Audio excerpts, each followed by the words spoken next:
Marvin John Heemeyer was not always a name that echoed through American folklore as the man who built a one-man tank to wage war on an entire town. He began as a quiet, highly skilled welder and muffler shop owner who moved to Granby, Colorado, seeking a peaceful life away from the chaos of the world. Born on October 28, 1951 in South Dakota, he spent his early life drifting between mechanical jobs, gaining a reputation for being exceptionally talented with metalwork and machinery. Those who knew him in his earlier years often described him as independent, determined, and perhaps a bit stubborn, a man who preferred solitude and believed hard work could overcome most obstacles. He was the kind of man who fixed things instead of replacing them, someone who believed life rewarded persistence. When he eventually found his way to the small mountain town of Granby in the early 1990s, he purchased 2 acres of land at the edge of town for around $42,000 and opened a muffler repair shop called Mountain View Muffler, believing he had finally secured a place where he could live quietly, build his business, and maybe retire someday with dignity. At first, he blended into the community with little issue, known to locals as a highly skilled welder who sometimes worked odd hours and could build custom exhaust systems better than any large chain store could offer. He enjoyed snowmobiling in the Colorado mountains and had a reputation among some for being generous, often fixing things for friends and neighbors without charging. Everything began to change when a concrete plant company, Mountain Park Concrete, owned by a man named Cody Docheff, set its sights on the nearby land adjacent to Heemeyer's shop. The town of Granby, eager for development and economic growth, favored the concrete plant. Heemeyer believed this was a threat to his business operation because access to his property depended on a single dirt road that would become heavily obstructed by concrete trucks and industrial expansion. Marvin felt blindsided by the town council's decisions, and this betrayal marked the seed of a growing resentment that would eventually consume his entire life. He tried to fight the decision through official channels, attending town meetings, filing objections, and writing letters, but he quickly realized he was just one man up against a system that seemed to have already decided his fate. Bitter disputes over zoning, property access, and sewer line connections followed. At one point, the city ordered him to connect to the municipal sewage system, which would have cost him tens of thousands of dollars. But when he attempted to comply, he discovered that the newly planned concrete plant blocked access to the necessary connection point. To him, it felt like deliberate sabotage. He believed that the town council, the owners of the concrete plant, and even some neighbors were working together to corner him into financial ruin. Over time, Marvin's frustration transformed into obsession. He began to document everything, recording audio tapes in which he vented bitterly about the town council and those he believed had wronged him. He saw himself as David against a corrupt Goliath, convinced that this wasn't just a bureaucratic dispute but a calculated effort to crush him. He described Granby's officials as criminals against the common man, and spoke increasingly about divine purpose, repeatedly saying that God was guiding him and that he had been chosen to enact justice on a broken system. He referred to his enemies by name in these recordings, each mention laced with years of stored anger. In his mind, this wasn't rage, it was righteousness.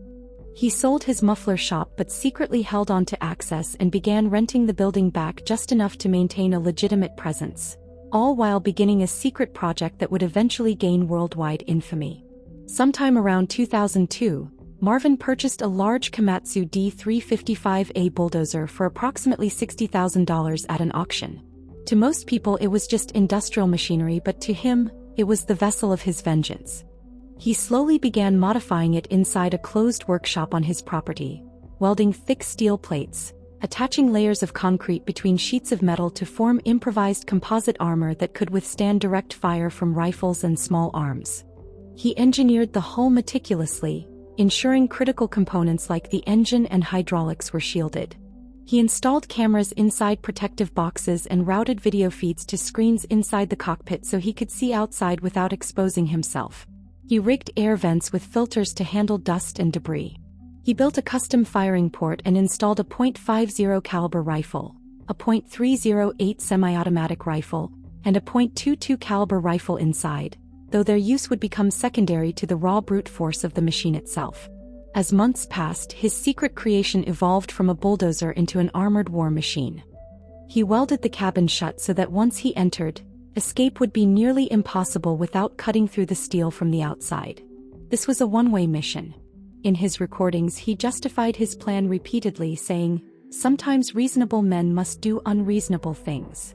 He didn't see himself as a madman but as a man pushed beyond all limits by a corrupt system.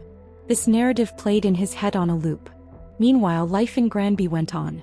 Town officials held meetings, the concrete plant continued construction, and no one could have imagined that a man was secretly building a tank just a few feet away.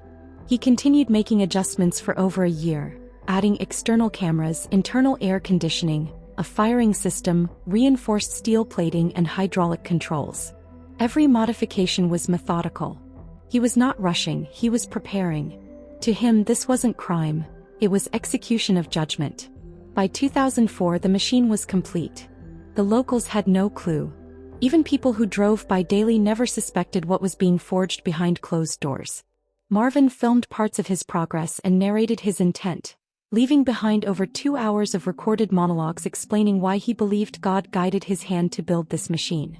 On June 4, 2004, Marvin sealed himself inside the armored bulldozer, now forever known as the Killdozer.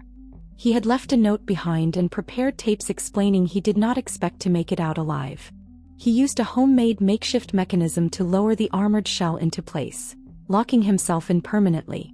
At around 3 p.m. he started the engine and rolled out, the sound echoing through Granby like thunder. The machine crushed the wall of his former muffler shop to break free. As he moved forward, people stared in confusion before realizing this was no construction job. The town was about to witness something no one could have predicted. Marvin headed straight for the concrete plant owned by his longtime adversary. The Killdozer crashed through walls as if they were made of paper, steel beams snapping like twigs under the immense pressure. Workers scattered, some running for their lives, others watching in stunned disbelief. Dust and concrete filled the air as Marvin calmly navigated the hulking machine through the structure he had come to despise. Police were alerted immediately, but when officers arrived and opened fire, bullets bounced off the armor harmlessly. The Killdozer was impenetrable by standard police firepower. Snipers attempted to take shots at visible points, but Marvin had anticipated those angles and reinforced them heavily. The police grew frantic, ordering heavier weapons, even considering the use of explosives or National Guard intervention. Meanwhile, Marvin moved through the town with eerie precision, targeting buildings one by one that he believed had played a role in his downfall. He destroyed the town hall, the local newspaper office that had published articles mocking him, the home of a former mayor, and other key establishments. People watched from a distance, some filming, others crying, some silently agreeing with him despite the destruction, believing that the town council had mistreated him for too long. SWAT teams climbed on top of the dozer trying to plant explosives or find a way in, but the machine was seamless. There were no weak points. Every time law enforcement tried to intervene, Marvin continued forward, calm, methodical, unstoppable. The rampage continued for approximately 2 hours, leaving behind a path of demolished structures valued at millions. Despite all this destruction, Marvin never aimed to harm random civilians. His targets were specific institutions and individuals he blamed. During the chaos, vehicles were crushed like soda cans, power lines dropped, and utility infrastructure was mangled under the relentless weight of the machine. At one point he paused to reload one of his internal rifles but ultimately barely used them because the bulldozer itself was his primary weapon. Law enforcement considered using heavy artillery, even requesting military assistance, but bureaucratic delays and the unpredictability of the bulldozer's movement made it nearly impossible to respond in time. Crowds gathered at a distance, unsure whether they were witnessing madness or a symbolic act of rebellion. Eventually, the Killdozer's undercarriage got stuck while plowing through the Gamble's hardware store. The bulldozer's radiator and hydraulic systems were damaged due to debris entanglement, causing it to lose power. The massive engine groaned, wheels grinding as it tried to free itself. For the first time during the rampage, Marvin's machine stopped moving. Police swarmed the area cautiously, unsure if it was a trap. Inside the sealed steel coffin of his own design, Marvin knew it was over. He had made his statement, attacked every institution that had wronged him, and now the end approached. Instead of surrendering, he chose his final act. He took a handgun, placed it to his head, and pulled the trigger. The rampage ended not by force, but by his own decision, sealing the narrative that this mission was never about escape or survival. It It was about sending a message and embracing martyrdom in his own mind. When law enforcement finally breached the armor hours later using a cutting torch, they found Marvin dead inside. The machine was so heavily fortified that dismantling it took days. The town of Granby was left in shock, millions in damage done, yet not a single civilian killed except for Marvin himself. In the aftermath, he became a controversial figure. To some, he was a terrorist who let rage turn into destruction.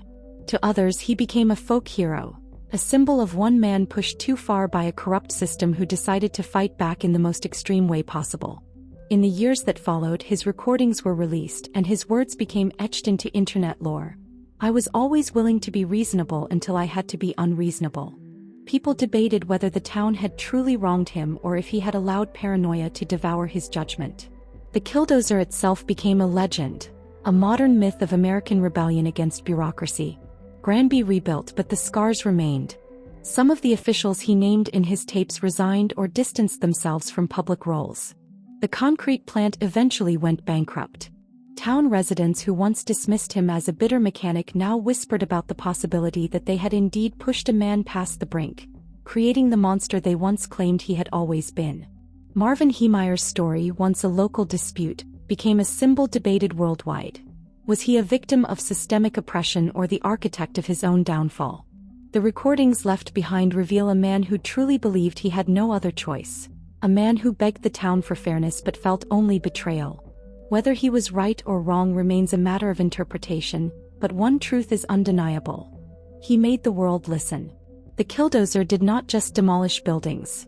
It shattered the illusion that quiet men do not break.